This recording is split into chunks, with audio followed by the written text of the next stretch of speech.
Selamat datang kembali di seri kuliah Kriptografi 2 tentang Mathematics of Cryptography 3, Primes and Related Congruent Equation. Kita lanjutkan dengan pembahasan mengenai factorization. Nah, factorization ini merupakan subjek yang terus-menerus diteliti ya, dan merupakan bagian penting dari security keamanan kriptografi di public key.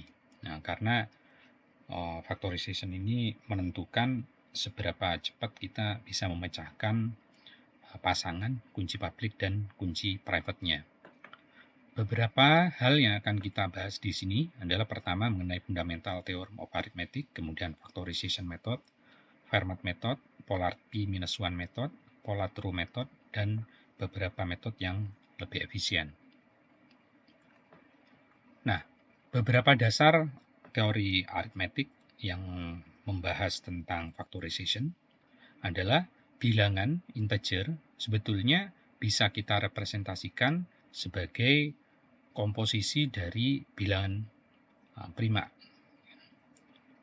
Jadi P1, E1, kemudian P2, E2 kali seterusnya PK, pangkat EK, dan seterusnya. Kemudian greatest common divisor dari bilangan A dan bilangan B yang masing-masing merupakan komposisi bilangan prima dengan bilangan prima lainnya adalah kita sebut sebagai GCD A, B itu adalah komposisi dari bilangan primanya tapi dengan pangkat yang minimal di antara pangkat oleh A1 dan B1. Sementara least common divisor atau kalau kita di bahasa Indonesia KPK ya, kelipatan persekutuan terkecil, justru LCM, least common multiplier atau KPK dari A dan B itu merupakan komposisi dari bilangan prima dengan pangkat yang terbesar di antara A dan B di tiap masing-masing bilangan primanya. Sehingga dengan demikian, kalau FPB dengan KPK atau LCM dikalikan GCD dari A dan B kita kalikan merupakan bilangan itu sendiri dari A kali B. Nah, salah satu cara untuk menemukan faktor dari N, maka kita dengan cara nyoba semua kemungkinan pembagian division method ya. Maka kita coba di sini pseudocode-nya. A-nya kita set sampai 2, sampai A merupakan akar dari N. Maka setiap kali kita nemu N mod A sama dengan 0, nggak ada sisanya, maka ini dibagi terus dengan A. Kemudian A bertambah. Kemudian baru kita ngeloop ke A berikutnya. Dan seterusnya sampai selesai. Nah, contohnya kalau kita ingin menemukan faktor dari 1, 2, 3, 3, maka dengan cara ini kita dapat 3 pangkat 2 kali 137. Kemudian dengan cara yang sama, kalau kita menguji 1, 5, 2, 3, 3, 5, 7, 7, 8, maka faktornya adalah 2 pangkat 3, 3 pangkat 2, kali 13, kali 37, kali 49, 43987. Nah, kalau di MATLAB kita tinggal tulis faktor dari 15233577783. Coba faktor dari bilangan tersebut, maka kita dapat 2-nya pangkat 3, 3 pangkat 2, 13, 37, dan 43987. Nah, metode factorization yang lain adalah menggunakan metode Fermat, di mana metode Fermat ini bisa dinyatakan dengan pseudocode berikut dengan dasar bahwa bilangan integer n yang akan kita cari faktornya itu merupakan bisa kita representasikan sebagai x pangkat kuadrat min y kuadrat sama dengan A kali B, di mana A adalah X plus Y dan B sama dengan X minus Y. Jadi kalau ini menentukan bilangan composite ya. Nah, Fermat factorization itu untuk akar N-nya jadi sebagai X. Nah, selama X kurang dari N, maka X kuadrat min N jadi bilangan, katakan kita sebut W di sini, sampai W perfect square. Jadi kalau W perfect square, maka akar W jadi Y, kemudian X plus A jadi A, X min Y jadi B. Nah, contohnya kalau kita punya bilangan N 77075,627, maka kita akan mendapatkan X 8826, Y-nya 907, sehingga komposisi primanya adalah A 9733 dan B 7919. Kompleksiti dari Fermat method adalah sub-eksponensial. Kemudian mencari factorization method yang lain adalah menggunakan polar P-1 method, di mana P itu sama dengan GCD dari 2 pangkat base-nya kurangi 1 dengan N. Nah, pseudo code dari polar P-1 adalah pertama kita inisiasi A sama dengan 2, E sama dengan 2.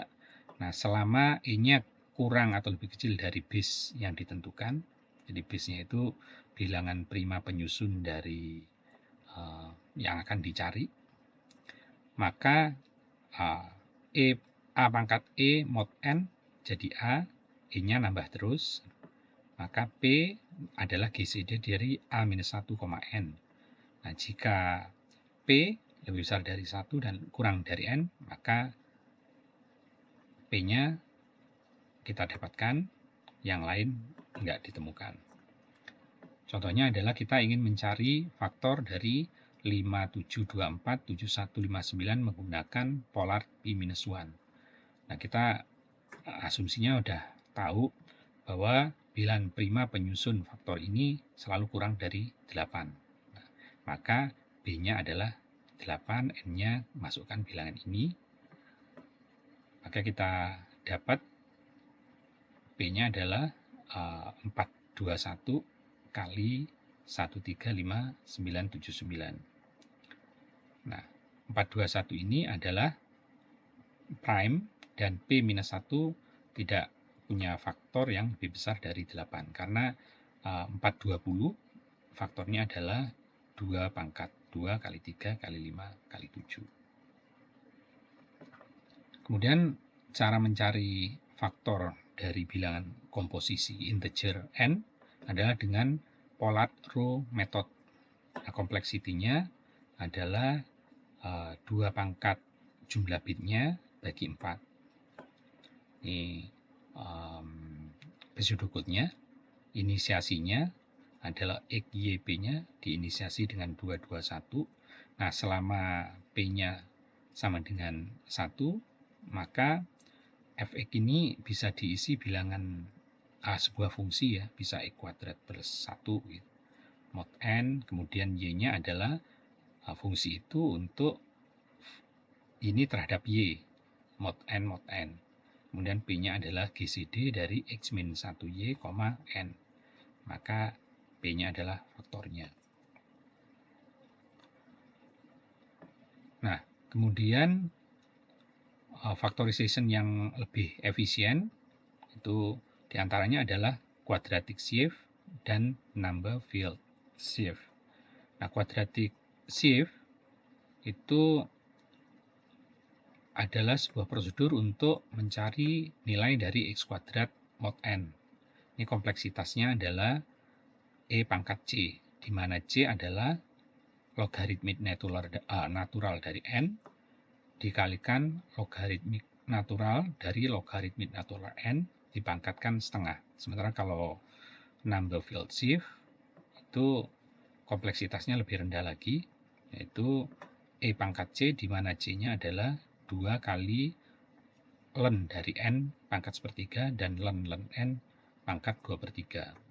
Contohnya, kalau kita diminta untuk mencari komposisi prima dari sebuah integer n dengan desimal digitnya 100 digit atau sekitar 300 bit, maka untuk quadratic shift method sekitar 32 atau E pangkat 32.